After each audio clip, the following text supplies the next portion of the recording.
Hi everyone, and welcome to another episode of No Such Thing as a Fish, where we were joined by none other than Lou Sanders, one of the funniest people I know. You'll know Lou from all sorts of TV stuff. She was on Taskmaster, she's been on QI many times. She's just a really, really, really funny person. We had such a good laugh with her making this show in the Soho Theatre last month.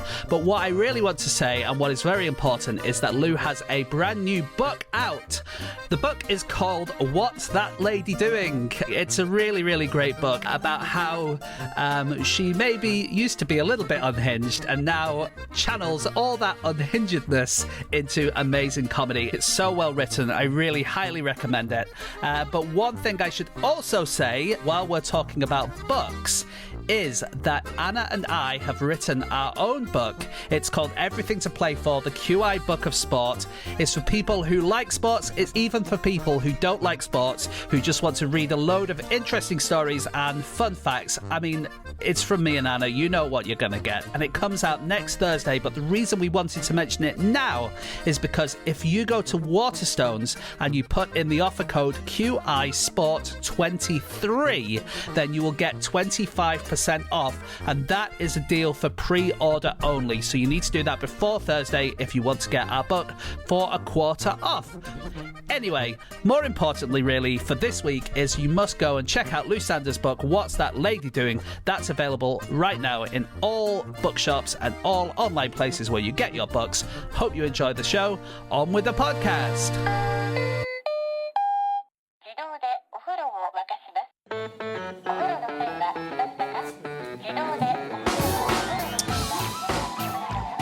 Hello and welcome to another episode of No Such Thing as a Fish, a weekly podcast. This week coming to you live from the Soho Theatre in London.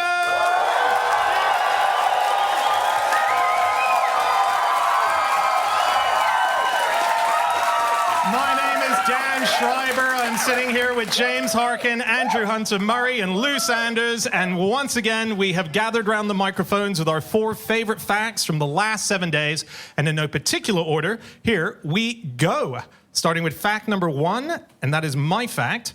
My fact this week is that names of registered competitive roller derby players include Skate Bush, Venus Thigh Trap, Camille Toe, Alice in Wonderland, and Weird Al Spankovich.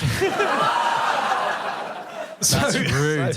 Very rude, but this is the most fun naming convention I think I've ever discovered, which is the amazing sport of roller derby. Largely takes place in America. They have this huge registry of names where when you join, you almost get like a WWF wrestling name. Yeah. You pick it for yourself, you put it forward, and you get added to this big register. And then when you're out there, that's who you are. That's who you embody. And there's something like 40,000 names that have been put over various different lists over the years.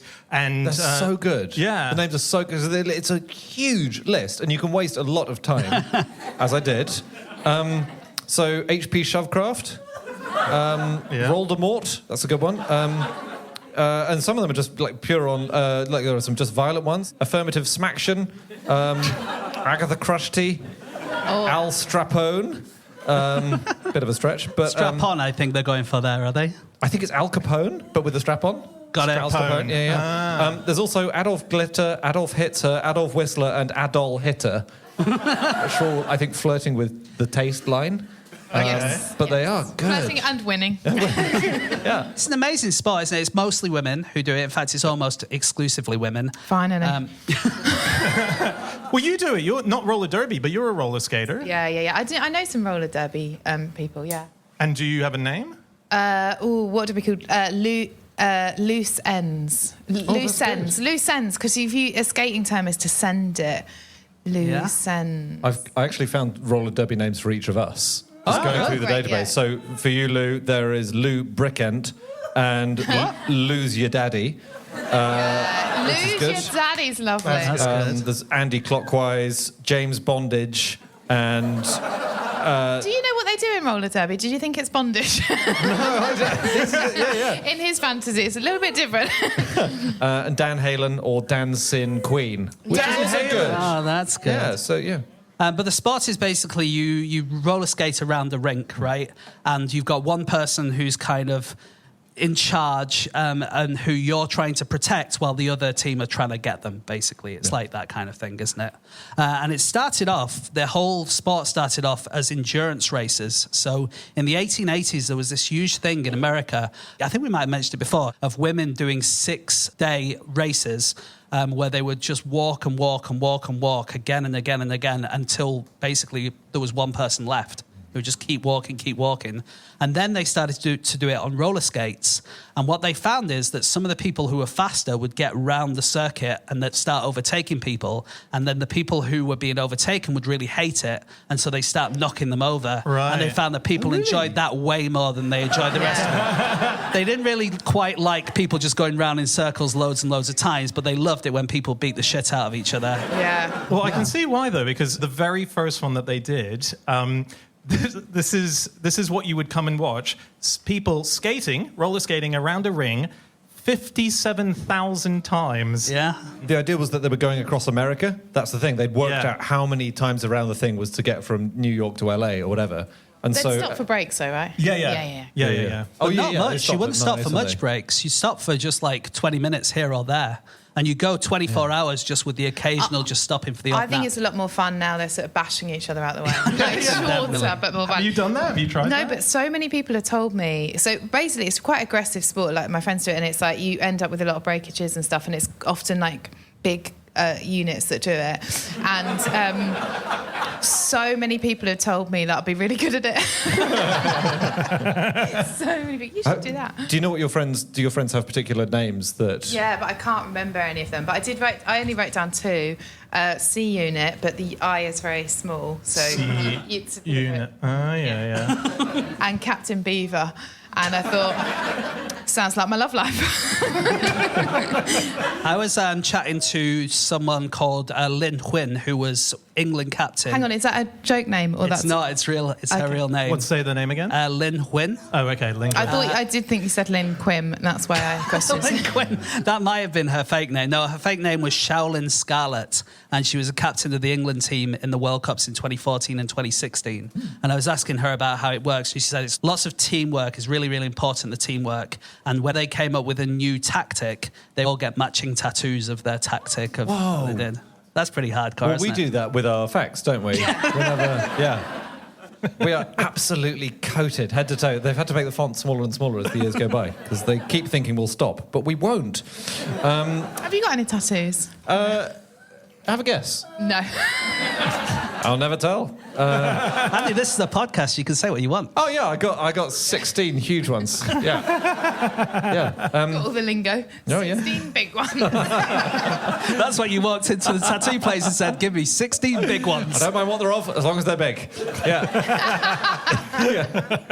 Teenage Mutant Ninja Turtle is another one. Oh, very nice. I thought that was your tattoo. Tupac Shank Her. That's clever. Oh, that's good, yeah. Twat Rocket. Don't quite get. Don't think that one's so Sounds clever. like my love life. The events as well. Night of the Rolling Dead, Knocktoberfest, Spanksgiving, Seasons Beatings. Okay. They're great. But there were these big mass events earlier, like even in the 19th century, before they started doing proper skating, before these sort of like formal events. So in 1884, there was a guy called Victor Clough who skated 100 miles in 10 hours, around a course, which was very impressive. And then in 1885, there was a 6-day event where they had 36 skaters, again, roller skates, competing. And then soon after that, the winner of the race, who was a guy called William Donovan, and another competitor, died. Ooh. Yeah, and they said, oh, maybe we shouldn't do this for 10 hours a day all the time, because people just weren't up to it, and they just kept going. I was reading about the walking version that came before the skating, and this was, like I said, it was women doing this for 6 days at a time, and it became so popular that there was one stage, I can't remember where it was, but there was a load of kids went missing in an area, and everyone thought, oh, shit, all these kids have gone missing. And what they found is they were in a warehouse and they'd started their own event of walking around in circles for days on end. Whoa. And they just were trying to copy what these women were doing. And we're like, yeah, let's do it ourselves. And they'd been walking around in circles for 3 days when they were found. God. I thought that was going to take a darker turn. I thought it was going to be like a roller skating Pied Piper situation where the Pied Piper had skated through the town and all the children had danced. Yeah, we thought it's a Jimmy Savile direction. I didn't think that. Did you hear of Rinkomania? No, what's that? This is the Edwardian craze for rinks, skating rinks. Loads of venues around everywhere used to be rinks that are now converted. Just because it was so crazily popular. Basically because you could meet the opposite sex. That was you're a bit less chaperoned, you're able to skate away from your chaperone. I read one article saying Mother Grundy dare not trust herself on skates, which meant that some, older person isn't going to be watching you and making sure what you're doing with the opposite sex. Yeah. Exactly. My wife started. I can't believe I've just thought of this just now. But my wife decided to start roller skating. Oh, yeah. And her skate instructor is very handsome. What's her street name? I'm not sure. Okay. I don't want to say anything that will mean I can't go home tonight because she's here. But here's the thing, right? So she bought a pair of roller skates. She hasn't done it since she was a teenager. And we're leaving the house, and she starts putting them on. And I said, what are you doing? And she's like, I'm just going to go and do it now. And I was like, you've got to test it out in a park. We're on a main road here, and you're going on your own with our child in a buggy. Yeah. Wilf was like only a few months, 9 months old or something like that. So I said, listen, I better come with you. And she was insistent that she does it. So she put the roller skates on. She took the buggy outside. And you live at the top of a very steep hill, don't you? We do have a bit of an incline. And you on go the everywhere by unicycle as well, don't you? So I close the door, and all I hear is, and I turn around, and Fenella and the buggy have just gone off, and she can't stop because she doesn't know how to use the brake on the back, and I have to chase them down the road as they're heading to oncoming traffic coming on the other road. There's two guys with some glass going across the road. Wow. Yeah. I love that spirit, though. Yeah. That's amazing. Brilliant. Oh, can I ask you, have you seen Roller Limbo? No. What's that? Amazing. Okay, so it is literally as it sounds. It's limbo on roller skates, and you. Oh yes. You think you know what it is, and you're wrong. So. No. Okay. And like it's you. So what you're imagining maybe is someone skating towards and then bending backwards. That's right? what I'm imagining. Yeah. It's not how you do it. You basically. It's so hard to describe because I'm behind a desk. But basically, your legs go out to the sides. You go down into the splits. I'll be honest, Andy. I don't think the fact there's a desk here is what makes that difficult for you to make out. I so wish I could show you all. Well, we have bought some skates for you. So you're doing the sideways splits. You do a sideways splits, but you're moving forwards and you're holding onto your I could do that, your mate. calves. Yeah. I know, and you're going under these bars, which are about 20 centimeters high, and you're so low as you head for it. You've got to look it up. It is so good. Yeah, It's but the also, most amazing thing. Those people need to grow up a little bit. Well, the competitors are mostly children, so.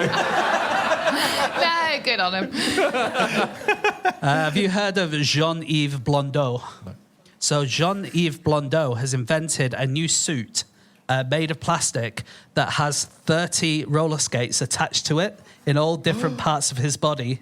So if he falls over on his back, he can roller skate. If he falls on his front, he can roller skate. Brilliant. If he falls on his head, he can roller skate. He can walk along the wall and roller skate along the wall as he's going. Can't make. He can. There's Really? videos on YouTube. Wow. He does it. Is he using his powers for good or for evil? I would say neither good nor evil. He's just using them for more hits on YouTube. Can he do it on his head? That's incredible. Yeah, the head one I probably maybe not just on exaggerates his a head, little but bit. But yeah, he could do in theory, yeah. And he basically goes down all these really big hills around the world as quickly as he can on his suit. How does he stop? Does he have a break on his elbows or something? You know what? I'm not sure. He must have some breaks. It's just still going somewhere right now. Eventually, you're going to get to the bottom of the hill. No. You don't need to stop. Like, the reason you stop yourself is in case you fall over. He's already fallen over. Yeah. No, but You don't need to stop. There's a big wall there. Yeah, yeah, exactly. He could just go up the wall and then on the side and then on his head and stuff. He It's cannot be amazing. stopped. He should be stopped. He also has one of his suits, which these ones you can buy, these 30 ones. I don't know how much they are, How but they much? are Yeah. available. But he does have one suit which isn't for sale, which also features samurai blades and spike horns. Oh my God. What is that useful for? Probably evil, I reckon. I give him 6 years life expectancy. Yeah, exactly. I that's need to wonderful. move this on very soon. I've got a couple of other names that I found. So here's the thing. There's a lot of extremely rude names on this registry. And it's done in a kind of empowering way. I think it's sort of, it's exciting to have these real badass names, but god damn it, they really go for it. So some of them I discovered. Bitch Hiker is one. Okay. Vaginamite. Oh, wow. Is that like Marmite? Yeah. You love it or you hate it. It's some kind of yeast extract, I'm not sure.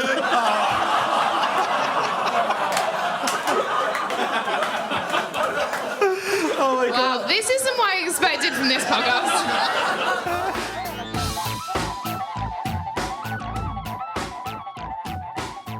It is time for fact number 2, and that is Lou. Okay, my fact this week is that the TikTok singer who went viral with the sea shanty is unable to perform his song on boats because he suffers from terrible seasickness. Yeah, it's ironic. That's what Quite that is. sweet as well. It's lame. No, it is sweet. It is sweet, actually. It was an amazing thing, wasn't it? It was 2021. He suddenly releases this sea shanty called Wellerman, and it went to number 1, which is... Yeah, it went to number 1 in the UK charts. It's a song about a whale trawler, and they're looking for a whale. And this was 2021, so...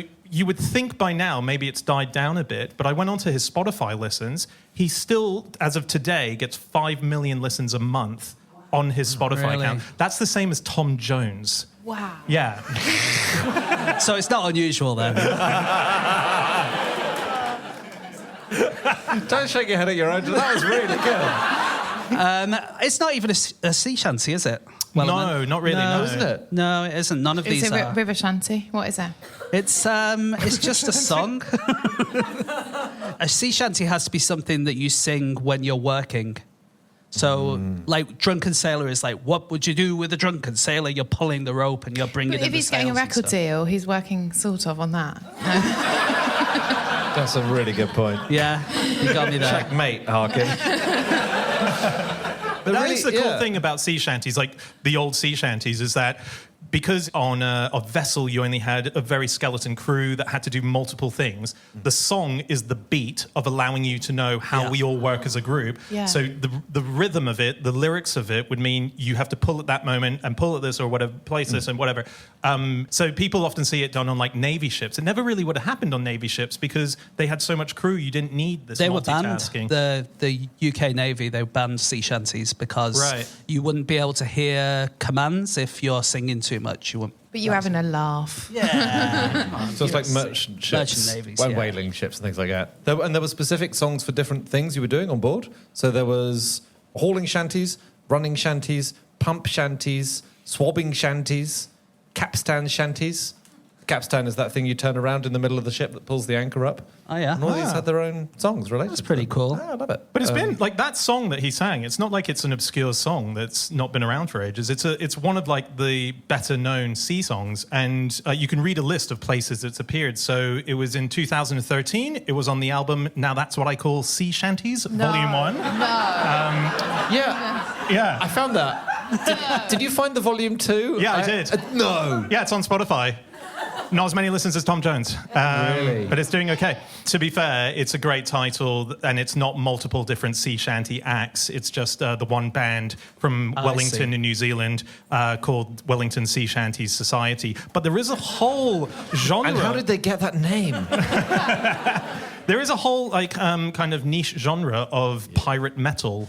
And they sing Wellerman as well, this song. It's a Scottish band called Ailstorm and Stormseeker. They've been known to sing this song. So it's been around. So how come he gets all the money for it then? Just because he made it popular? It's a traditional song. And so traditional songs, I don't think there's any copyright over... I'm not sure if that's right. I think that's what's right. I think you do get royalties, but you have to bury them on a remote island. That's quite a pain in the arse, actually.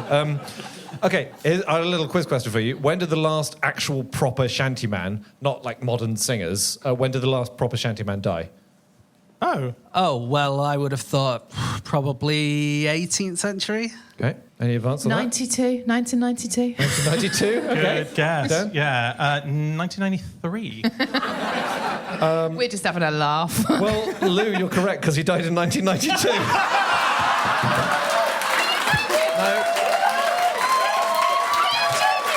not joking. I was, as you said it, I was like, keep the poker face, don't give away shit. She's got it. I Yeah, didn't that's look at his insane. notes or anything. he was a guy called Stanley Hugill, and Yeah, I he knew was that. yeah. He was born in 1906. He was at sea in 1922 at the He's age of got to be. 16. Yeah, and then he was the shantyman on the last ever British sailing ship, which was called the Garthpool. And that was on its last voyage, and that ship was wrecked in 1929. And he lived his whole life. He was in the Second World War. He settled down. He wrote down all his shanties because they're oral tradition, aren't they? Like there wasn't a proper songbook. Wow. And he died in 1992. Wow. Yeah. What a life. No, you won't like this, but this is not really your sort of bag, but I do think I'm a bit psychic. What are you talking about? You're sitting right next to the person who absolutely loves hearing that kind of stuff. Why do you think you're psychic? You think you pulled that out of Andy's head just now? Yeah, basically, and I'm very emotionally intelligent. But you don't even believe in UFOs, so I'm not going to continue. I said that to you in private backstage. That's true. He said he doesn't believe in UFOs and he hates women.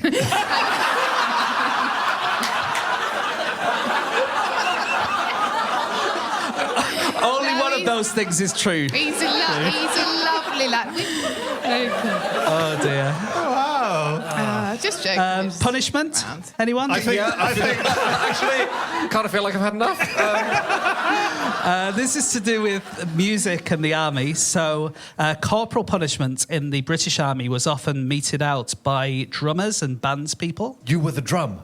In a way. I suppose, in a way, you were. If the cat of nine tails is the drumsticks. Oh, so it was like rhythm. Well, no, it wasn't so much that. It was probably there was two possible reasons. One, that other musicians would play music and it would drown out the screams of the person being punished. But probably because just the people who were drummers or in the band, they were not proper sailors. And so they were like the lowest of the low of as far as, who's the most senior. And so the idea was, if you were a sailor, you wouldn't want to be meting out punishment to your peers. And so maybe you would get the person at the bottom to do it. And that apparently is where we get the idea of being drummed out. So being drummed out of the army is because it was the drummer who would do the beating. So That's they're very actually cool. beating you. Yeah, with a cat and nine tails, like I a see. whipping. kind of thing. Okay. That was recruited. And to do you know it. what boy's pussy is? So, it's a former champion roller derby winner. No, just on topic, it was a cat and nine tails, but for younger recruits. So if you're a young person who joined the army, you weren't of age perhaps, they would have a cat of nine tails would have 9 whips on it and there would be knots on it, but yours would only have 5 and it'd be made of smooth cord. Oh, that's nice, isn't it? Wow. Yeah, boy's pussy. Crikey. Have you ever heard the sea shanty, Come All Ye Tonguers? No. Sing It's it. good. I can't sing it. Is it the same as Come All You Faithful? It's about the tonguers were the guys on board ship who collected stray intestines of whales floating around. Wow. Yeah. I think in Wellerman he says we'll get the tonguing done or something like that, doesn't he? He does, exactly. Oh, yeah. So that's what that means. That's what that means, yeah. That's very cool. Not a lovely job. I got a fact about whales singing, actual whales and whale songs. So I love this. Okay, whale song spreads like human songs.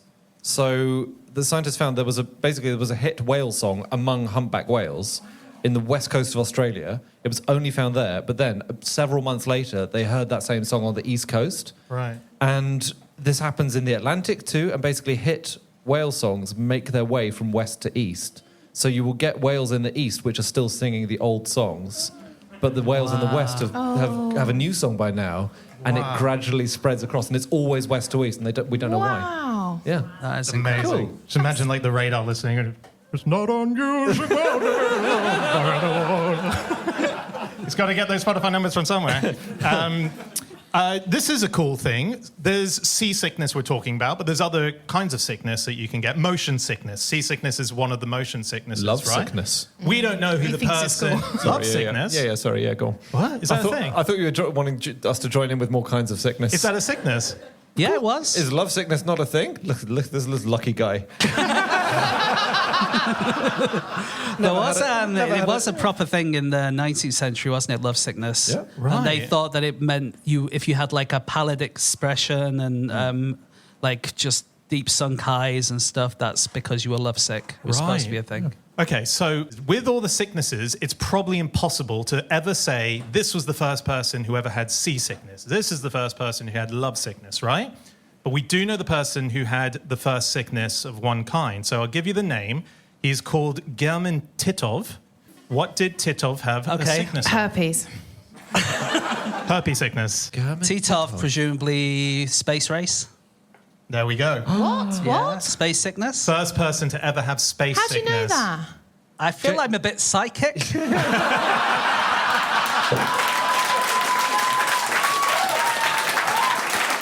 It could be all the Russian history I've read, but I think it's a psychicness. So Titov, he was... Livid. Wow, I can't read minds yet. I know what you're thinking right now. Yeah, but you're saying that because you've read it, you're not psychic. But I've never read a book in my life. So how do you explain that? You've written one, yeah. Yeah, I've written one. So 1961, August, German Titov is the, I think, the fourth human, certainly one of the first batches of human to go up and orbit the Earth. And he's the first person who up there gets space sickness and vomits. So first ever human to vomit in space. And so a landmark thing, and it affects so many people, so many astronauts who go up there. And it's for the opposite reason that you might get seasickness or any kind of motion sickness on Earth. You have an opposite effect, right? I don't know the proper science, but to like put it in context, if you were in a car and you were reading your phone or a book, you might get motion sickness because what you're staring at is counter to everything else that is in your normal life. Like there's movement around you, you're trying to keep that still. Exactly. Yeah, okay. In space, to get rid of everything moving around because of the lack of gravity, you should read a book and to get yourself... My book is now available from all the bookshops. It's called What's That Lady Doing? Full Starts and Happy Endings. Cheers. Yeah. And have NASA expressed any interest, Lou?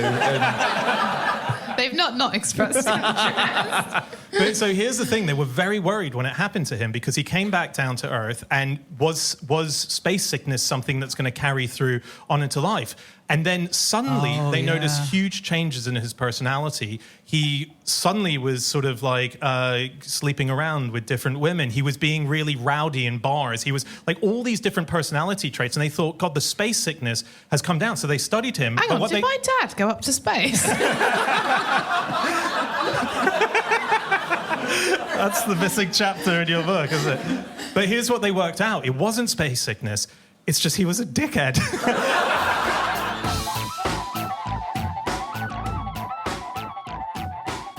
All right, cool. We need to move on to our next fact. It is time for fact number 3, and that is Andy.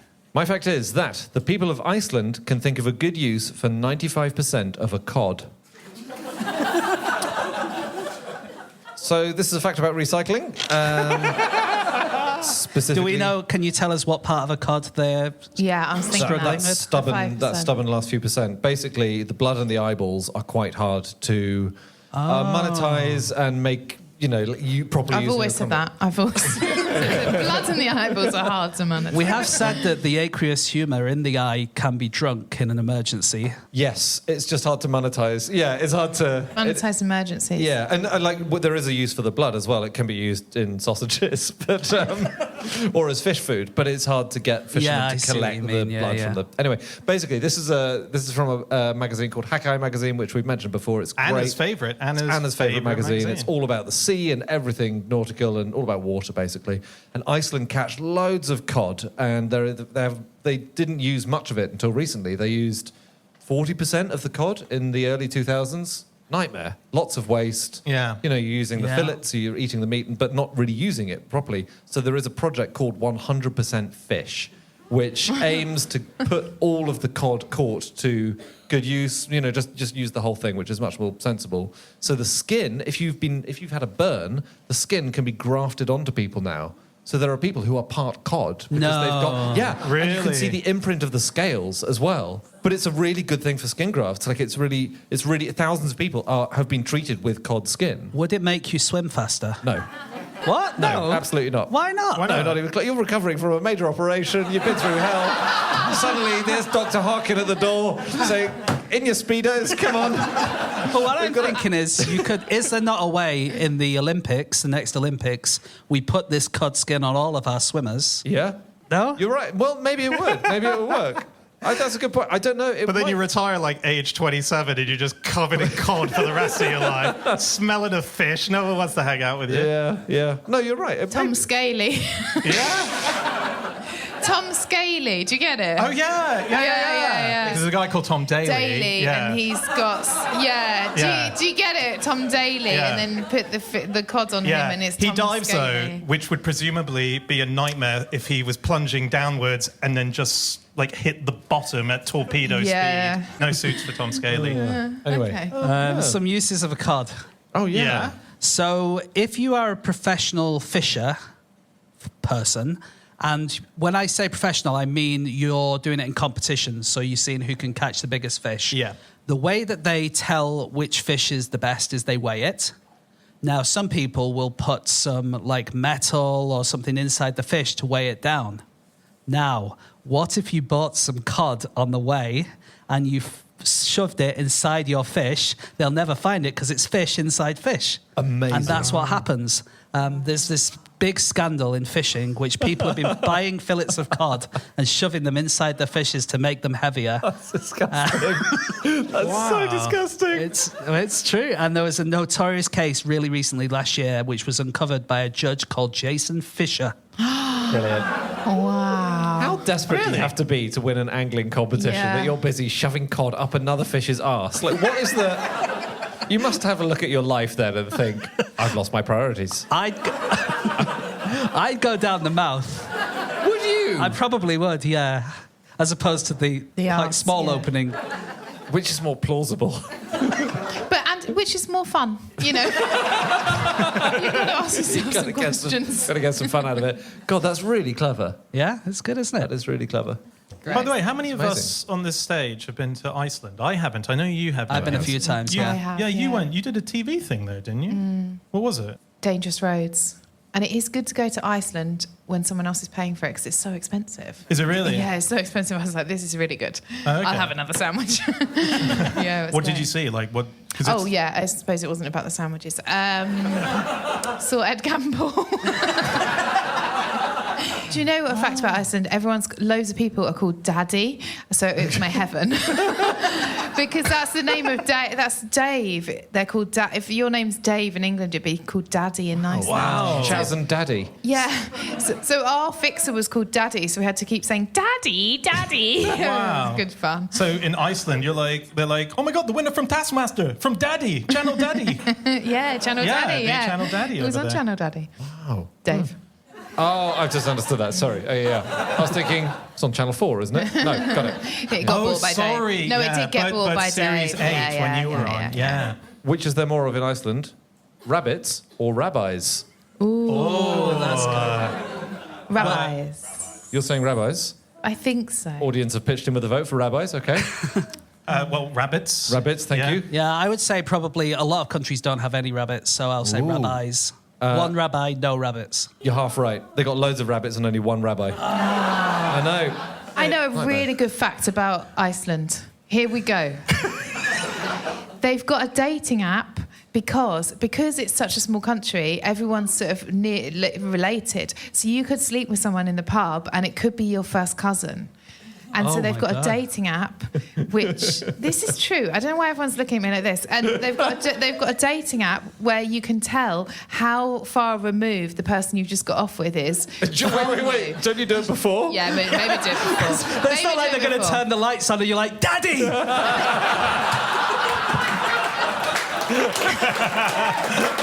So they don't know, like, you don't know all your cousins or whatever. No. But because so many people are related and it's caused problems with babies coming out odd and stuff, that someone developed this dating app so you can tell. Wow. That's amazing. But imagine if you were in the throes of passion and you're like, oh, God, I've just checked the app, maybe. Oh, no, maybe I won't bother.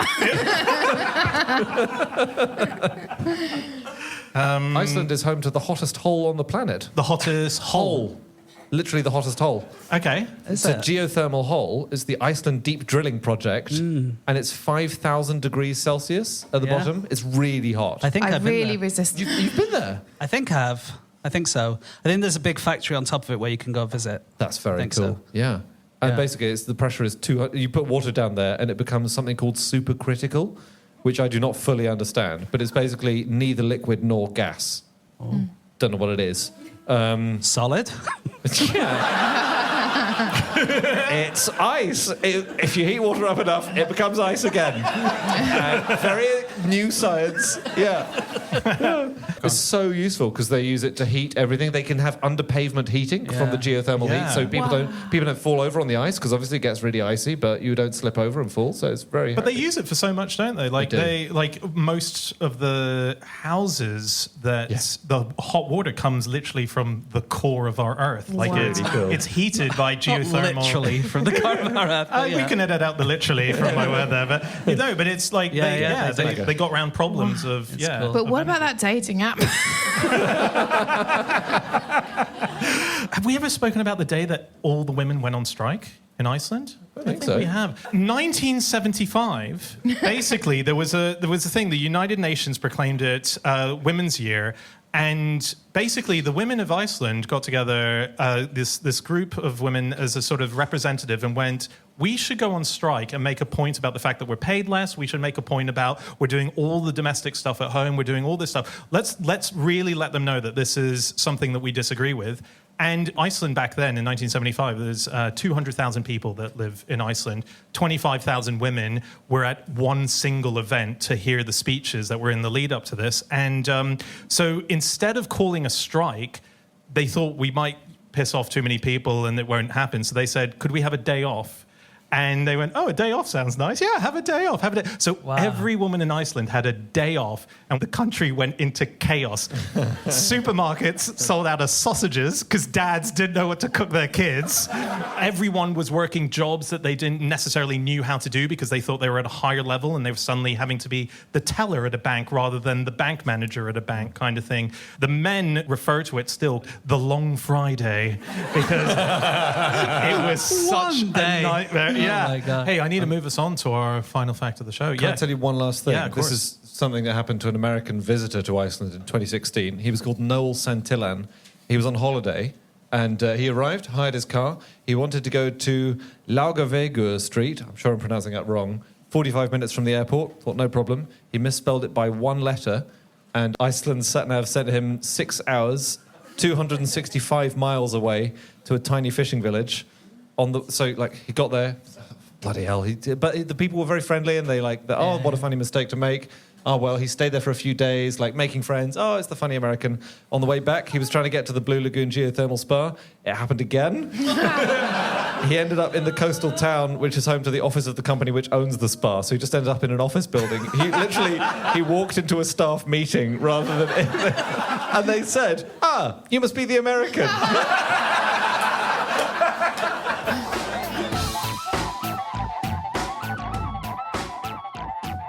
I need to move us on to our final fact of the show, and that is James. Okay, my fact this week is that there is an app that can tell you when your fly is down.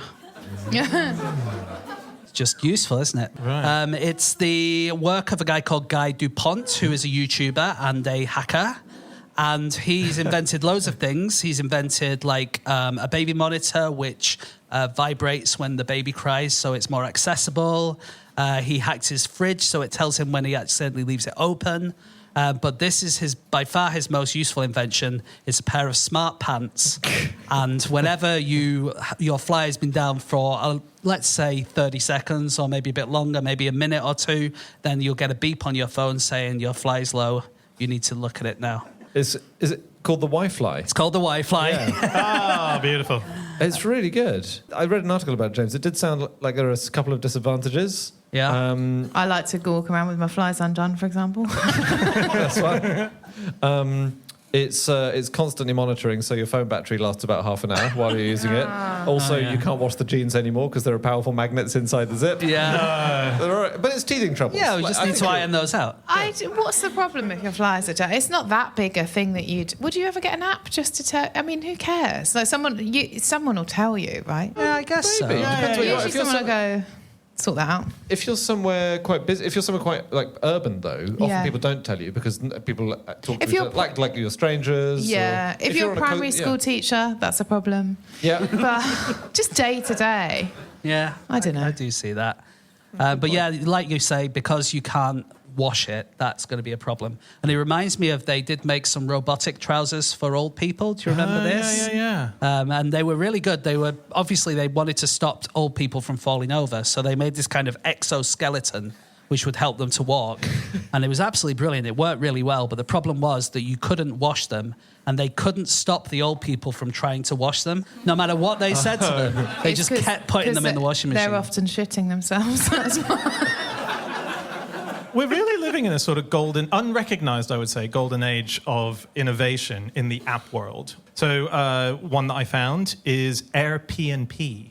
So like Airbnb, but Airbnb is for people who hate public toilets, and there are people in the local area who've put their apartment listed just as the toilet. So you can go and you can just, like, it's like me being at home and someone knocking on the door and go, oh, we got an Airbnb appointment, and they come in and take a piss in my toilet and then head off. And we give each other a review. What's the review? I think that is run by perverts. It's got to be. As a woman, there's no way you go to a stranger's house to use the toilet. I don't think so. No, good point. Not even if they were like 4.9 stars. I've never killed anyone. I'll pop in. No, it's a really good point. I think it's more the ideas that I find interesting than the practicality of it. Yeah. Because that's my dream. Have you put your home on Airbnb? No, not yet. But it was because it was my dream. I had I was in a bit of London once. It was near a park, and there were no toilets around. And I thought, I should just open up a toilet. And I'll sit in there like I'm Ted Danson in Cheers, and people will come in and they'll have a pee and we'll chat, and then they'll go out. I'll charge them, I don't know, 20 quid a piss or something like that. Well, they're getting a good chat, aren't they? Yeah, that's the exactly. Thing. It's worth 20 quid. With Who wouldn't pay 20 quid to have a brief chat with you and then a piss? Yep. I mean, you've invented the public toilet there. I don't think you can say you've invented that. No, because that's dirty and disgusting. The public toilet, and there might be people in there who are naughty, and so this is. Point at me when you say that. Oh, I was referring back to your point. Yeah. So this would be guaranteed a high class. No one ever opens. No, exactly. Nobody ever opens a public toilet saying, "Well, in 2 weeks, this is going to be a disgraceful." Also, no one opens the toilet thinking, "God, what I've got to do in there? I could do with a chat actually with a stranger." Have you heard of the app Car Matey? No. Yes. It tells you where your car is, but in a pirate voice. Oh, cool. That's nice. Good app. Well, have you heard of Wakey? Yes, because I've written those two down as well. Oh, good. Go. Give it to us. What's Wakey? If you struggle to get out of bed in the morning, someone will call you as an alarm, a stranger, and you can call other people to wake them up as well. So that's nice. Yeah. So it's an alarm clock. It's a call. You pick it up, and it might be just like a fisherman in Iceland going, "Hi, how's it going?" And that's your wake up call. I think they've now removed the waking up bit. It's now just random calls with strangers. So if I go to a public toilet, might someone chat to me while I'm there? I'm just thinking. On Wakey? On Wakey, yeah. That's wanky, I think. That's a very different app. There's a few other apps which I think is really cool. So there's an app that can blow out candles. What? Yeah, isn't that really cool? So it's called the Blower app, and it's a... You must have been disappointed when you downloaded that. Yeah. Your mum designed it. It's an extraordinary kind of innovation where certain frequencies are generated by the app. That means that the phone itself shakes in such a way, and where there are the holes for the speakers, it turns the air that's inside into being propelled out strong enough that it can blow out a candle. Wow. So you can use really? it, yeah. But why can't you just blow out your own candles? Well, that's not the spirit that, conquered the American frontier, is it? Let's do things the way we've done them in the past. No, let's make the phone app do it. Let's make the phone app conquer the American frontier for us. We did say in the past that when you blow out candles on a cake, it puts loads of germs all over the cake, so it's a bad thing to do. You don't think that's covered in germs? Well, I did read there was a study of 3,500 swabs taken from people's phones, and they found 9 unstudied branches of bacterial life, including many species of bacteria that were unknown to science. Wow. They found one species of Edwards bacteria that had only previously been known in an underground water aquifer, and another one that was only found previously in abandoned gold mines. Wow. And they're just on your phone. That's amazing. Isn't it? Like, that's quite nice in a way. I feel like I'm harbouring interesting things. Oh, yeah. We all feel that. No, I know what you mean. It is kind of nice in a way, but we don't know how safe it is, I suppose. No, I guess. Like, that kind of thing. Do you know the word fly? For your zip? Or for anything. Yeah, fly. Do you know what the word fly originally meant? Did it mean a zip? Did it mean the insect? Or did it mean to fly around somewhere? Looking cool. Oh, looking cool. There's 4 options. Which one do you think came first? I'd guess to fly. To fly as in the verb, yeah. Yeah. Well, weirdly enough, it was the insect that came first. And then it came to mean like flapping your wings or flapping things. And then it came to mean flying as in the verb to fly. And the reason that you have a fly on your trousers, the fly is not the zipper, it's the bit that covers the zipper. And that's because it kind of flaps in the wind like the front of a tent. So where you have the zipper of a tent, you have a little bit of cloth and that flaps in the wind. Oh, yeah. And that was named a fly because it flaps. And then the front of your trousers was named a fly because it looks like the front of a tent. So tents came before trousers? Before flies were named, yeah. Well, that in itself is a very exciting fact. Do you not think? Oh, yeah, I'm aroused. I found a couple of new apps that are launched. Well, one new app that's launched this summer, which is quite exciting. I've actually got it on my phone now, so I can answer questions about it. It's called Text with Jesus. Oh, lovely. And it's recreated our Lord as a ChatGPT guy, and you can ask questions, and he'll answer you. And you get lots of people. You get Jesus, Moses, the Virgin Mary, Abraham's nephew Lot. You get Was he the one who got turned into a pillar of salt? That was Lot's wife, I think. But you can ask Lot, what was it like when your wife was turned into a pillar of salt? And it's basically they write back quite convincing answers. Wow. They're quite realistic. Got any examples? Hang on, I have to dig out. Sorry, because I have been chatting to them. Like Mary Magdalene costs $2.99 a month because various people are locked on the thing, so you can't access. How much is Jesus? Jesus is free. Jesus is part of the package. That's a good message. Jesus is free. Of the apostles, only Peter is free, and everyone else is locked. Wow. Get John the Baptist, Abraham. Is Judas on there? Judas Iscariot is on there. How much? He's 30 pieces of silver. Oh, don't get so much Judas material these days, do you? I chatted a bit to Job. Oh, yeah. Oh, God, is he having a tough time of it, I guess? Here's when he's chatting to me. That legendary patience is wearing very thin.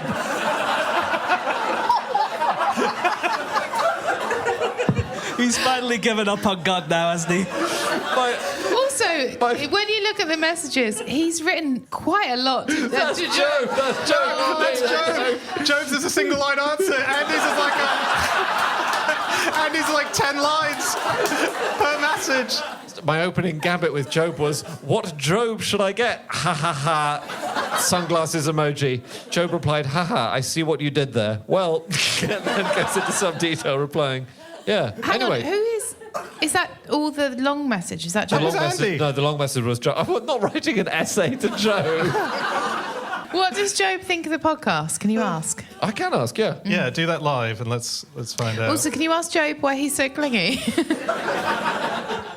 As an ancient figure, I must admit that I'm not familiar with modern podcasts like No Such Thing as a Fish. Oh, modern. That's going on the poster. It's no My Dad Wrote a Porno, of course, but... Is that why he seriously? No, that's not what he says. No. He says, from what I gather, this is what it is, and they discuss interesting and unusual facts. Podcasts like these can be great for expanding your knowledge, discovering fascinating tidbits, and even sparking curiosity. If you enjoy learning new things... Don't laugh sarcastically at that. If you enjoy learning new things in an entertaining way, it sounds like No Such Thing as a Fish could be right up your alley. Nice. Of course, everyone's tastes differ.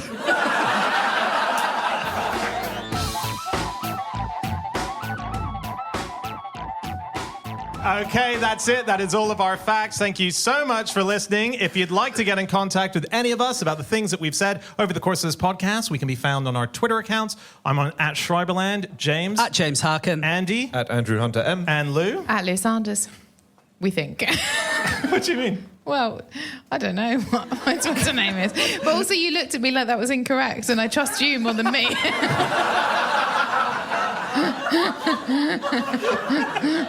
That's how low my self-esteem is.